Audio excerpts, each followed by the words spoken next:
Okay, so we are live now. Welcome to another episode of Entab CampusCare EdTalks, an exclusive platform where we invite pioneers from the education industry to share their years of experience and insights with us. So, before moving forward, let me introduce you to NTAP. With an experience of more than 2 decades, NTAP has been associated with over 1,500 schools across India, evolving them to become new age digital campuses by providing them mature and futuristic ERP, CRM, and mobile apps. In today's session, we'll discuss that how can school make students and teachers feel cared with positive regards. We'll understand that how can teachers and parents be careful with their words and maintain a line of respect. We'll also learn that how can someone indulge themselves in a positive self-talk using affirmations. So to discuss the same, we have a special guest with us. We have Miss Alka Singh, Principal, BlueBells Model School, Gurugram.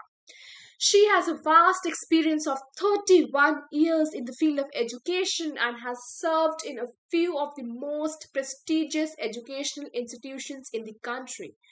A gold medalist in PG economics, she has a clear vision and attitude which creates an open environment where parents, teachers, and students feel a part of the school community. So, welcome to the show, ma'am. Thank you so much. Thank you. Thank you, ma'am. So, moving forward, so, ma'am, how should teachers and parents be careful of their words while giving criticism? Because that can shape its impact. How can they maintain the line of respect with their young ones also? Okay.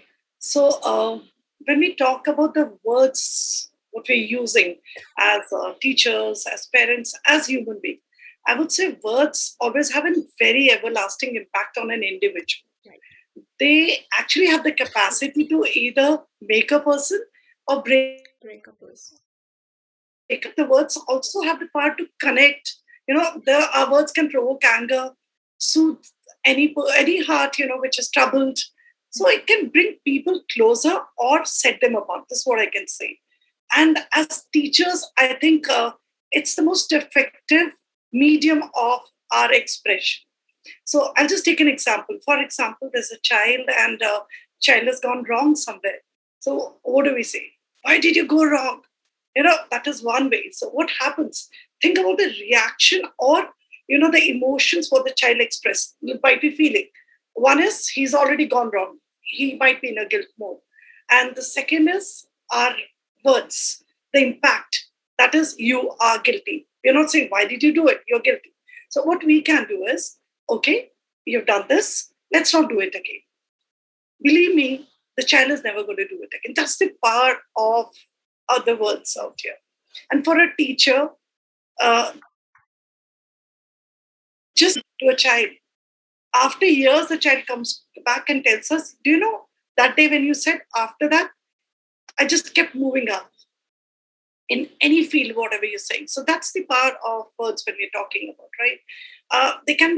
They act like a source of inspiration and a deeper connection. But remember, wrong words which hurt these sentiments, which have a wrong emotion out there, can end up completely breaking a personality. See, in educational field, what is our role? Our role is to create a child. Believe me, that's how it is. Transform him the once he's there in your school. So after that, keep transforming the child. How do we do that? It is not just academics. That could have been done at home, homeschooling, or maybe tuition centers. Why school? Because it's the teachers out there, every single word, what they Bible for the kids. Even for the little ones, you'll see that the parents would walk up and say, Mom, would you tell the child not to do this? Hmm. You get it? That's the power of the words over here. So, what I can say that, use kind, humble words as these words do not describe who the other person is. Believe me, it describes who we are. So, we have to be very careful as educators and members of this teaching fraternity. Let us, I'm just talking to the teachers out there, or even the parents, I would say, let us not forget the 3 R's of a perfect relationship anywhere. Out here, I'm talking about the student and a So what are these 3 R's? Respect, responsibility, and rights. So these 3 R's have to be there in our communication. Another word is empathy. Whenever we're speaking, put yourself in other person's shoes. Try to feel what the other person is feeling and then speak. See the impact. One is hearing, one is listening. So for the child, if you touch, if you connect, use these 3 R's, automatically every word you want to speak reaches out there. So that's very important. From the very beginning, I would say, never ever have any kind of a negative emotion in any conversation with any child. And this I would say to the parents also, no comparison, no negativity should ever be there. I've always felt and observed respect, when we're talking about respect, has to be earned. And how do we earn it? It's the words what we're using with the child. We have to give respect to the child. How do we give respect? Conversation. That is how it happens. See, the subject delivery, anyone can do. But the words what you're using, that's important. It's, I would say, very, very important. Never have, even if you need to tell a child that you've gone wrong with a particular question, a particular topic, a particular concept, there's a way of going about it. We can just say, we could have done it this way. Can it not be done this way? This would have been better. The staff members also, I say, never tell people to do something. Why don't you do this? I say, ask them, can you do this? See the transformation, see the results. So technically, what I could interpret from the question, what you're asking me is the impact. Even as elders, sit back, think for 2 minutes. Whatever we are today is because of a certain conversation at a point of time. If when we were young, a conversation was, let's say if it is Alka, so say, Alka, you can do well, sky's the limit. So my personality today is because of the conversation which went into my subconscious mind. And from there, I'm operating throughout. So if at some young age, at times, you're a thief. So you know what's going to happen?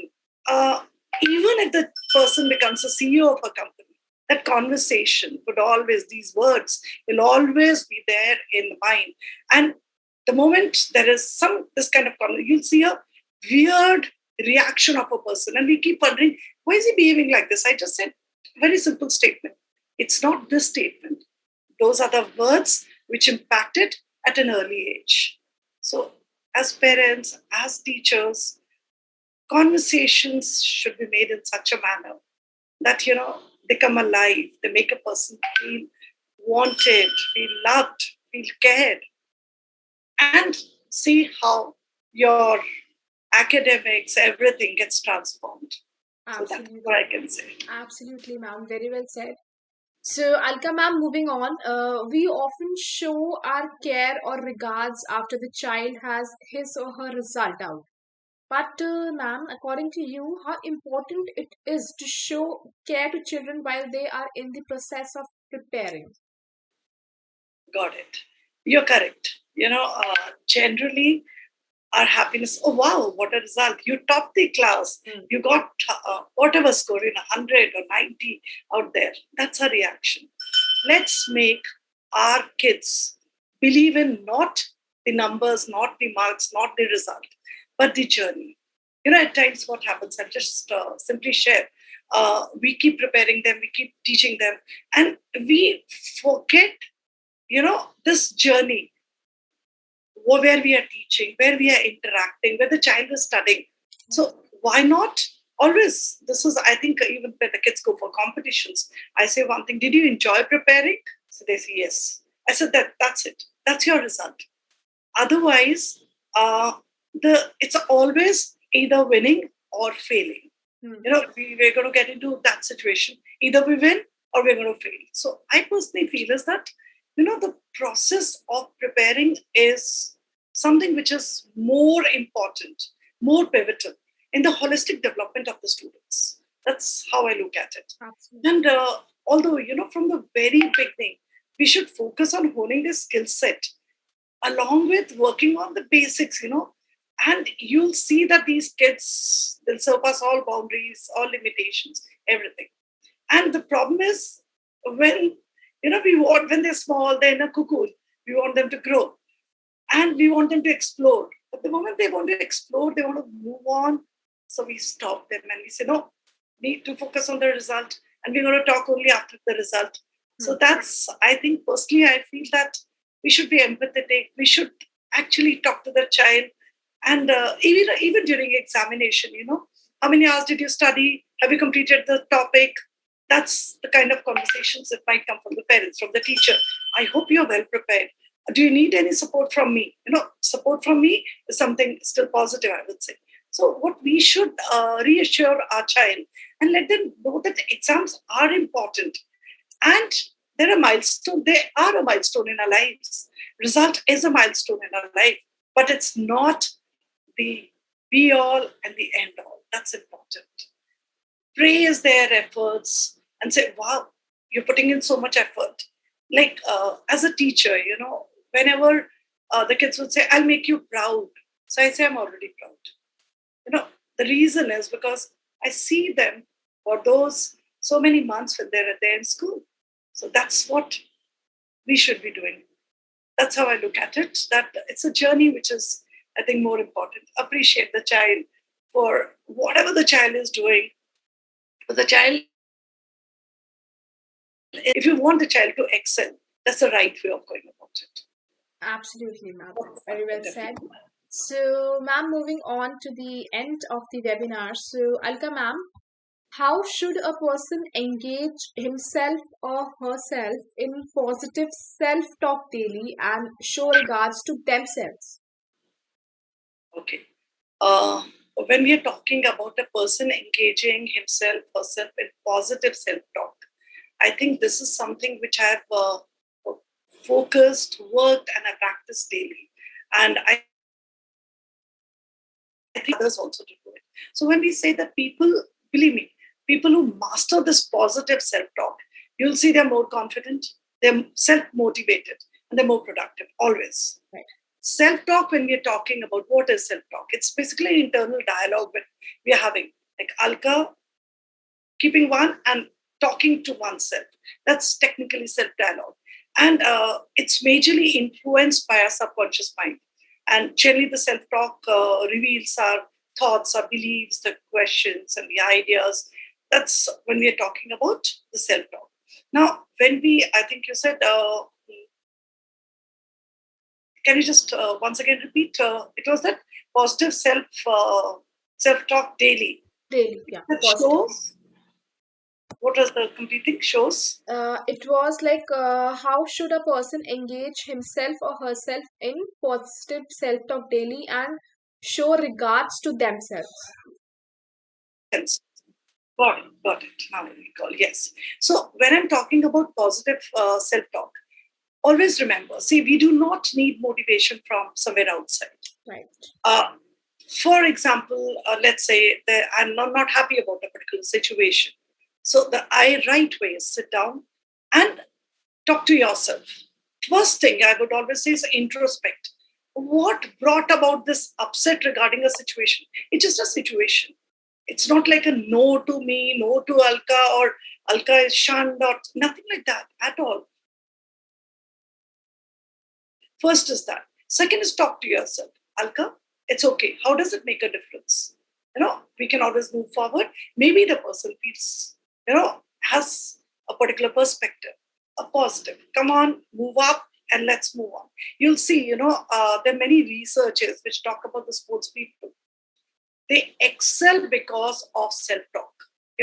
When they are there in the trial rooms, they do not, obviously the team conversation is important, but the self-talk, the research always says that they sit back and they talk to themselves. Hey, you can do it and we're going to win and we're going to win this match. So that's the conversation which motivates them. So that is what I was saying. It's like self-motivating. But then you have to believe in yourself. That's most important. You need to love yourself. Then only this positive self-talk can actually have an impact. And when you say regard to ourselves, so most important is, do you feel that you're important? Is most so then the moment you say yes, I am.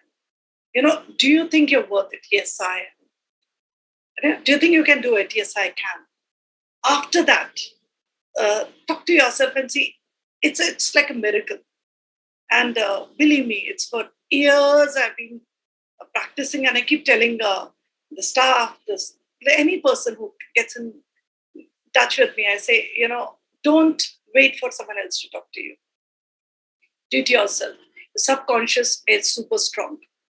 And being a little spiritual, I always believe in one more thing, as these self-talks are, in a way, God's messages, guidance to us. I also feel that, a positive way. He is everywhere. He's omnipresent. So the soul inside us and him, we are connected. So the self-talk, personally, I also feel is his words, God up there, who actually makes us move in the life.